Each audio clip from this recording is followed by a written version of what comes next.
All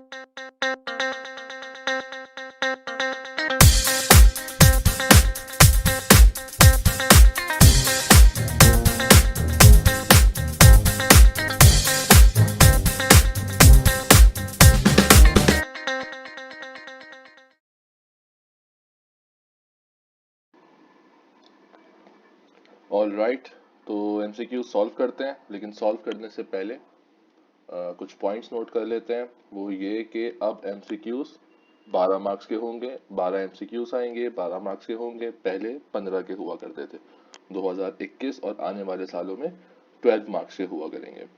और दूसरी बात ये कि ये एमसीक्यूज सेम टू सेम नहीं है जो कि बुक में दिए हुए हैं आपको चैप्टर्स के पीछे।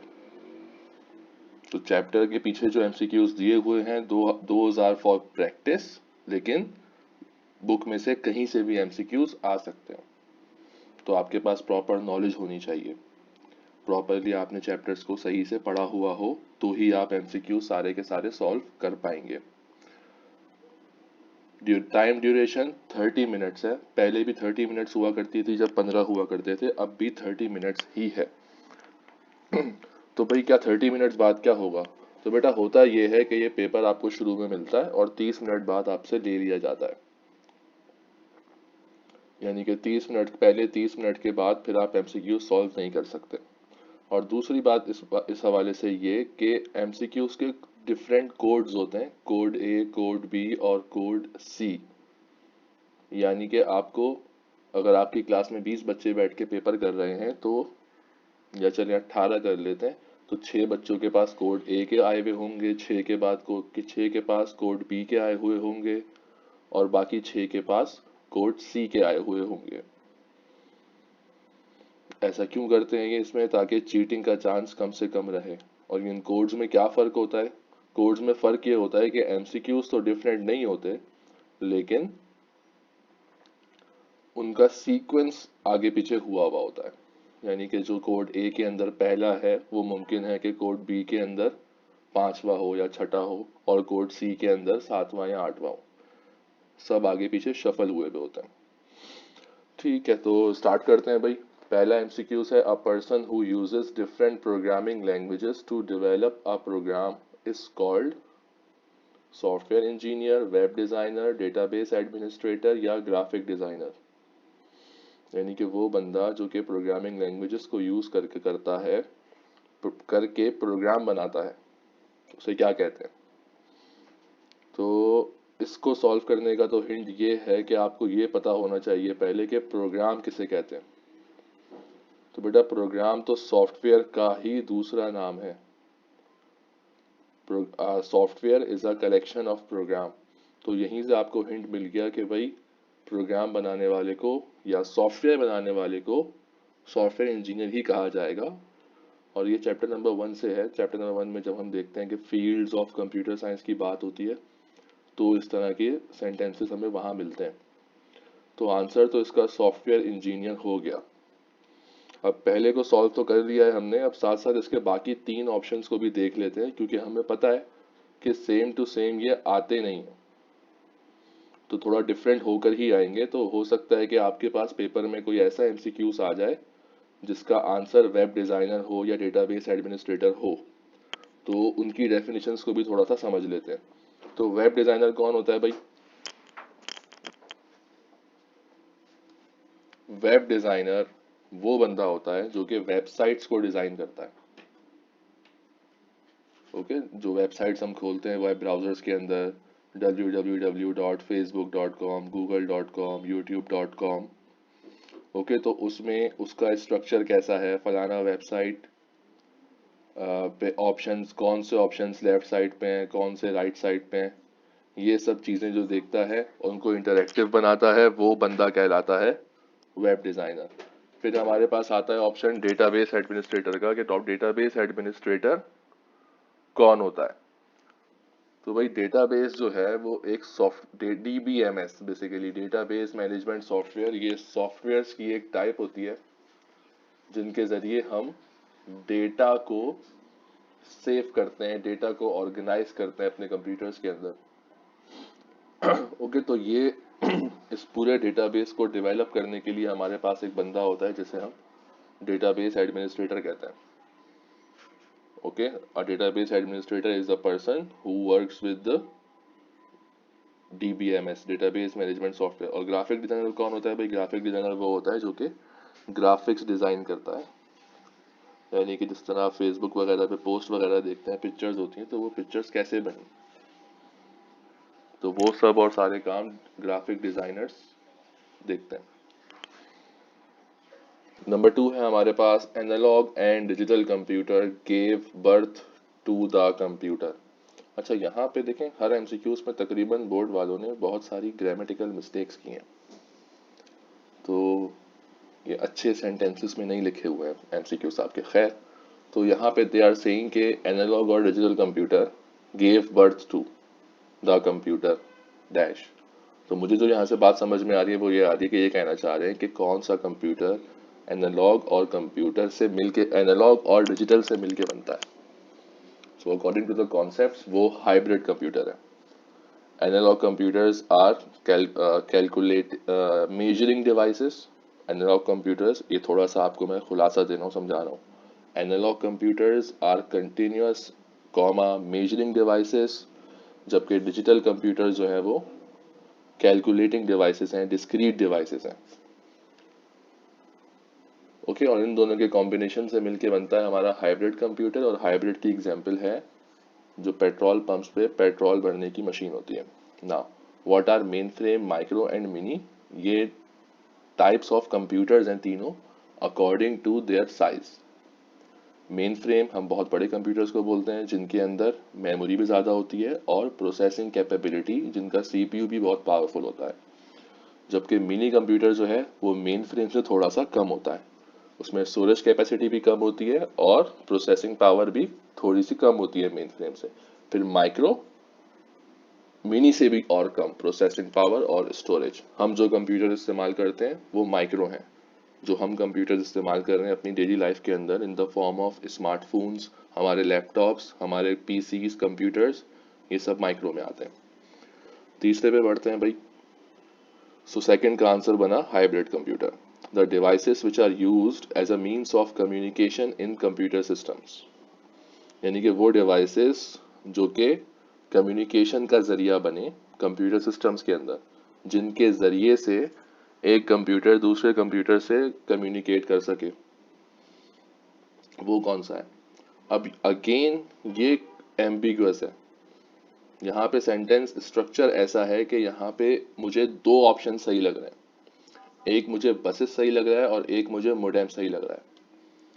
ज्यादा सही मुझे मोडेम लग रहा है, लेकिन आई डोंट नो कि बोर्ड वाला बंदे ने क्या सोच के ये बनाया है. तो डिस्कस करते हैं इसको. बसेस, अब बसेस क्या होती हैं? बसेस विद इन कंप्यूटर होती हैं, विद इन द मदरबोर्ड होती हैं. हमारे मदरबोर्ड पे, मदरबोर्ड ग्रीन और या ब्राउन कलर का होता है यूजुअली, और उसमें गोल्डन या सिल्वर लाइंस जा रही होती हैं जिन्हें हम तार कहते हैं, जो कि तारे हैं, और उन्हीं तारों को हम बसेस भी कहते हैं. हो गए कंप्यूटर्स के अंदर. आपने आपके घर में रिमोट वगैरह आपने कभी तोड़ा ही होगा, उसके अंदर से भी उसी तरह का ग्रीन या ब्राउन कलर का बोर्ड निकलता है, उसमें वायर्स उस बोर्ड में से आपको गुजरती हुई नजर आती हैं. So those are also buses, और वो बसेस वायर्स हैं, और वो वायर्स भी यही काम करती हैं कि मदरबोर्ड पे मौजूद एक डिवाइस से दूसरी डिवाइस तक डेटा को लेके जाती हैं, डेटा, एड्रेस और कंट्रोल को. तो वो भी कम्युनिकेशन का जरिया बन रही हैं. लेकिन क्या हम उन्हें अलग से डिवाइसेस कह सकते हैं? मेरा नहीं ख्याल कि हम बस को डिवाइस कह सकते हैं. तो सिर्फ इस वजह से मुझे जो लग रहा है कि भाई सही जवाब क्या है, वो मोडेम है. Modem is a device, it is a separate device, okay, because of which we can communicate with one computer to another computer, जिसकी वजह से हम एक कंप्यूटर से दूसरे कंप्यूटर से कम्युनिकेट कर सकते हैं. ओके, कीबोर्ड और माउस, कीबोर्ड और माउस दोनों इनपुट डिवाइसेस हैं और ये भी कम्युनिकेट कर ही रही हैं. माउस डेटा भेजता है आपका माउस से मदरबोर्ड के अंदर. तो बेसिकली ये अभी भी एम्बिगुअस है. जब कीबोर्ड और माउस को गौर से देखें तो फिर दोबारा बसेस का ख्याल आ रहा है. तो I don't know what they mean. Let's just hope करते हैं कि ये वाला एमसीक्यू सेम टू सेम ना आए, क्योंकि ये काफी खतरनाक है। इसका मुझे ज्यादा बेहतर आंसर मोडेम लग रहा है, लेकिन बसेस भी हो सकता है। चौथे पे बढ़ते हैं भाई। In this operating system jobs are executed in groups. ये चैप्टर 2 से है। कौन से इन चैप्टर 2 हमने ऑपरेटिंग सिस्टम की टाइप्स पढ़ी हैं। ओके, डिफरेंट किस्म के हमने ऑपरेटिंग सिस्टम्स पढ़े हैं। तो कौन से वाले में जॉब्स को, टास्क को एक ग्रुप बना के एग्जीक्यूट यानी कि चलाया जाता है? क्या वो बैच प्रोसेसिंग है, क्या वो टाइम शेयरिंग है, क्या वो सिंगल यूजर है, क्या वो रियल टाइम है? तो भाई ग्रुप और बैच ये एक दूसरे के सिनोनियम वर्ड्स हैं, यानी कि वर्ड्स डिफरेंट है लेकिन इनका मतलब सेम है। तो ग्रुप और बैच, इस वजह से यहाँ से हिंट मिल गया कि भाई ये बैच प्रोसेसिंग ही है। तो इसका आंसर सही है बैच प्रोसेसिंग। लेकिन ये टाइम शेयरिंग, सिंगल यूजर और रियल टाइम क्या होते हैं भाई? टाइम शेयरिंग जो होता है वो क्या करता है, वो एक एक जॉब को एक पर्टिकुलर टाइम देता है, स्विच करता रहता है एक जॉब से दूसरी जॉब तक। एक जॉब को एक जॉब को एग्जीक्यूट करने के लिए उसने तय कर लिया कि मैं 1 नैनो सेकेंड लूंगा, चाहे वो जॉब पूरी हो जाए या पूरी ना हो। तो 1 सेकेंड एक जॉब को दिया, अगला सेकेंड दूसरी 1 नैनो सेकेंड एक जॉब को दिया, अगला नैनो सेकेंड एक जॉब को दिया, अगला सेकेंड एक नैनो सेकेंड एक जॉब को दिया। सबको टाइम देने के बाद वापस आ गया, या फिर सबके साथ एक ही वक्त में सबके साथ टाइम शेयर कर रहा है। ओके, तो टाइम शेयरिंग में क्या है कि भाई टाइम शेयर हो रहा है, यही आपका हिंट है, यही वर्ड आपका हिंट है।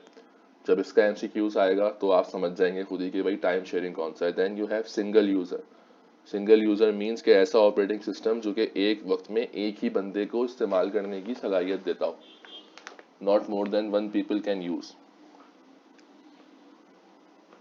ओके, हम या फिर इसको इस तरह समझ लें कि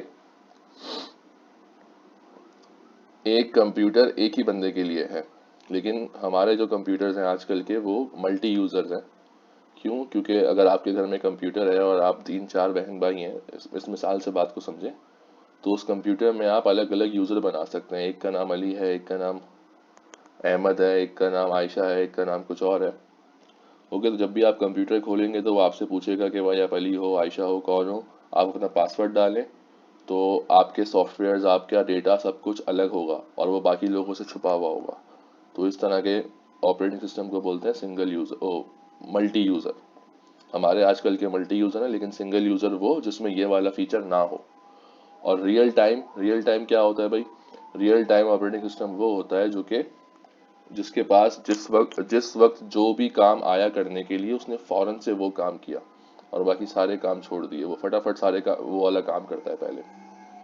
फिर रियल टाइम में हमारे पास मजीद 2 टाइप्स बनती हैं, hard real time and soft real time.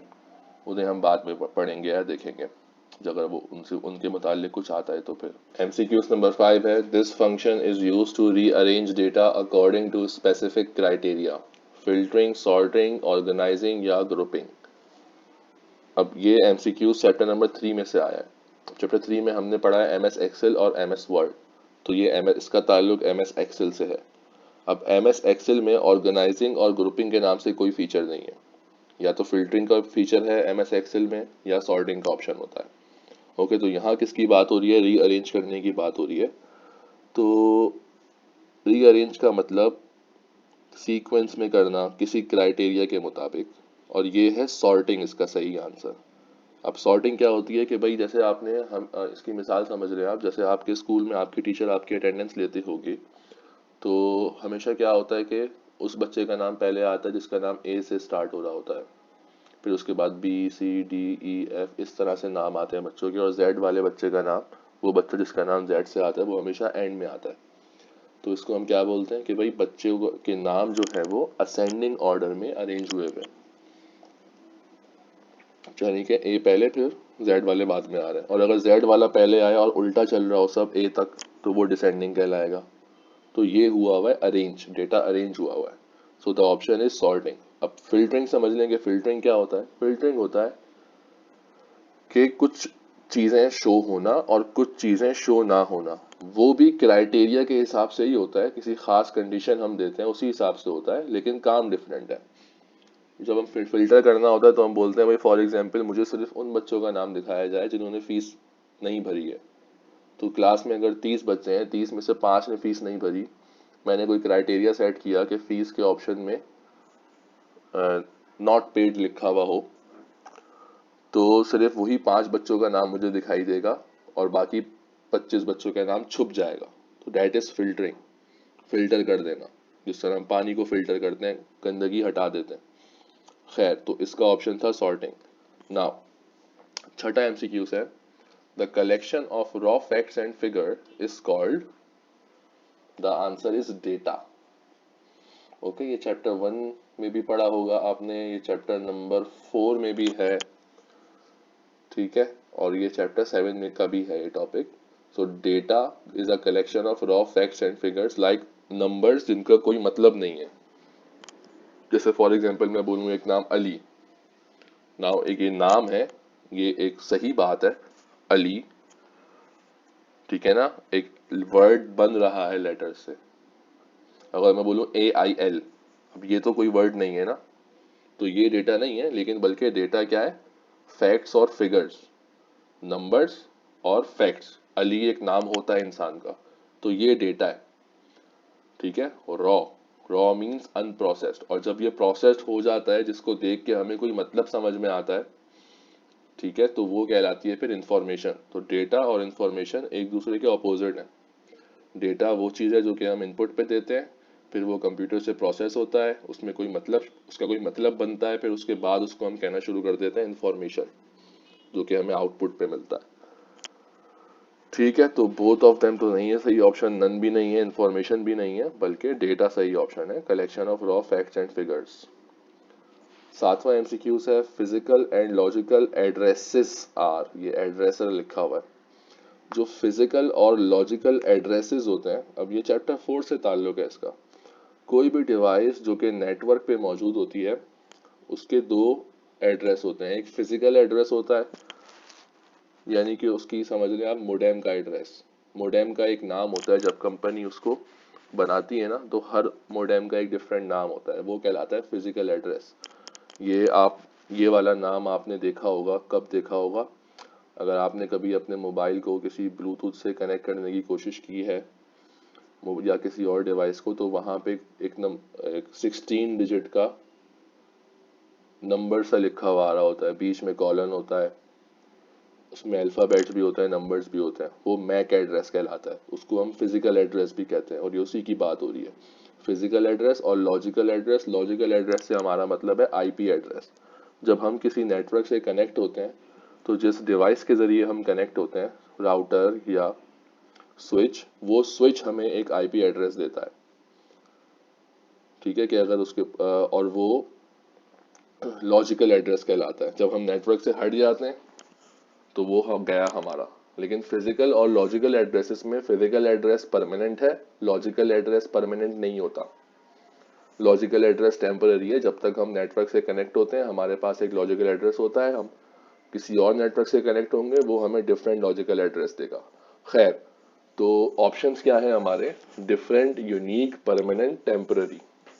अब दोनों के अंदर जो दोनों की जो बेसिक क्वालिटी है वो है यूनिकनेस। यूनिक मतलब वो पूरी दुनिया में, फिर अब अगर मैं फिजिकल की बात करूं तो जो मेरे वाईफाई डिवाइस का एड्रेस है, मैक एड्रेस, वो पूरी दुनिया में किसी और डिवाइस का नहीं है।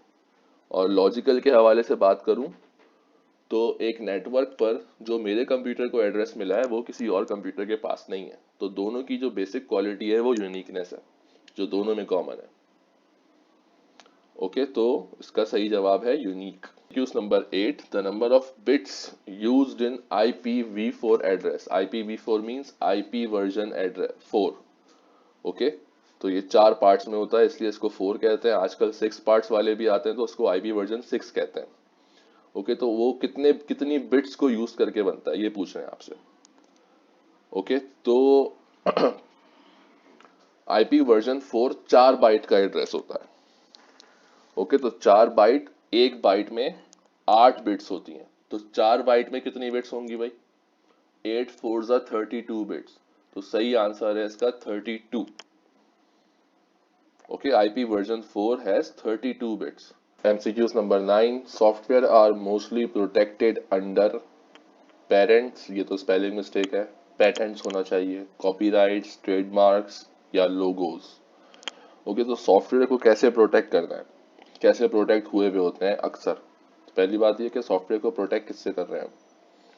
एक कंपनी ने सॉफ्टवेयर लॉन्च किया मार्केट में, जैसे कि हम विंडोज या माइक्रोसॉफ्ट ऑफिस वगैरह यूज करते हैं, तो मैं क्यों ना माइक्रोसॉफ्ट वर्ड लूं और उसको कॉपी कर लूं बिल्कुल, और उसमें जहां जहां माइक्रोसॉफ्ट वर्ड है वहां पे मैं अपना नाम लगा के उसको चलाना शुरू कर दूं, उसके नाम चेंज कर दूं। तो ये क्या कहलाएगा, ये कहलाएगा कि मैंने कॉपीराइट को वायोलेट किया है। कॉपीराइट्स के जरिए प्रोटेक्ट हुए हुए होते हैं सॉफ्टवेयर, कि कोई उनको कॉपी नहीं कर सकता बगैर परमिशन के माइक्रोसॉफ्ट की। ओके, तो software are protected under copyrights. Now number 10 है, click this link and win 5 vouchers at McDonald's. This is an example of what? आपके पास मैसेज पे किसी अननोन नंबर से या ईमेल पे ये मैसेज आया कि भाई इस लिंक पे क्लिक करें और मैकडोनल्ड्स के 5 वाउचर्स लें और फ्री में खाना खाएं। तो ये क्या हो रहा है, ये अगेन चैप्टर नंबर 5 से है। ये आपके साथ स्कैम हो रहा है, फिशिंग हो रहा है, क्लिक जैकिंग हो रहा है या हैकिंग हो रहा है। ये बेसिकली आपके साथ क्लिक जैकिंग हो रहा है। इसे क्लिक जैकिंग क्यों कहते हैं, और ये स्कैम और फिशिंग और हैकिंग वगैरह से क्या मतलब है। देखो, क्लिक जैकिंग बेटा ये होती है कि देखो आपको ये 5 वाउचर क्यों दे रहा है मैकडोनल्ड्स के, क्या आपने अप्लाई किया था कभी, नहीं किया था ना। आप इस लिंक पे क्लिक करोगे,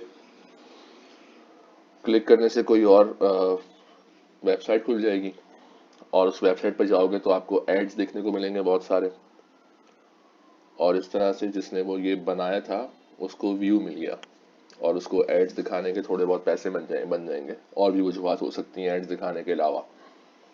ओके, और हालांकि हकीकत में ऐसा था ही नहीं, आपको क्लिक करने से कोई 5 वाउचर नहीं मिले। This is click jacking. और हैकिंग क्या होती है आपको पता ही है कि भाई हैकिंग ये होती है कि आपका कंप्यूटर का कंट्रोल कोई और ले ले आपकी परमिशन के बगैर। ओके, कैसे की जाती है हैकिंग, बहुत सारे तरीके होते हैं। Fishing, what is fishing. Fishing ये होती है कि आपको इसी तरह के किसी लिंक के जरिए आप क्लिक करेंगे उस पर, या किसी और तरीके से आपका पर्सनल डेटा कोई ले ले, आपका कंप्यूटर का पर्सनल डेटा कोई ले ले और फिर आपको बोले कि इतने पैसे दो और वापस करो, इतने पैसे दो और ये डेटा वापस ले लो। थोड़ी सी ब्लैकमेलिंग आती है इसके अंदर। और स्कैम तो ये होता है कि बस, स्कैम तो रियल लाइफ में भी होता है, कंप्यूटर से भी ताल्लुक नहीं है उसका। वो ये कि आपको बताया कुछ जाए लेकिन आपको वो मिले ना, और आपके थोड़े से पैसे भी खर्च हो जाए उसके अंदर। ठीक है, तो ये फर्क है क्लिक जैकिंग और स्कैम के अंदर, कि क्लिक जैकिंग में पैसे खर्च नहीं हो रहे आपके, लेकिन बल्कि उस बंदे के थोड़े पैसे बन गए। Now MCQs number 11, a web browser will translate the codes in a web page if the extension of the document is HTML, TXT, DOC, PDF। ये चैप्टर नंबर 6 से है। जो वेब ब्राउजर होता है हमारा, Google Chrome, Mozilla Firefox, opera, UC browser, ये सब web browser है। इनका मकसद क्या है, हमें वेबसाइट्स दिखाना। और वेबसाइट्स जो होती हैं उनकी एक्सटेंशन होती है .html, वो HTML फाइल कहलाती है, hyper text markup language file. .txt file ये होती है नोटपैड की। .doc ये माइक्रोसॉफ्ट वर्ड की होती है। और पीडीएफ फाइल्स होती हैं, टेक्स्ट बेस्ड, पिक्चर बेस्ड, कुछ भी हो सकती हैं ये। ओके, तो इसका सही आंसर है HTML। वेब पेजेस जो होते हैं वो HTML एक्सटेंशन के साथ सेव होते हैं। जब आप चैप्टर 7 पढ़े, ओ चैप्टर 6 पढ़ेंगे वेब डेवलपमेंट, तो आप ये बात सीख जाएंगे कि हो क्या रहा है। Now, www stands for World Wide Web, World Wide Web, World Web. This is World Wide Web. ये www आप जो है हमेशा वेबसाइट के नाम से पहले डालते हैं।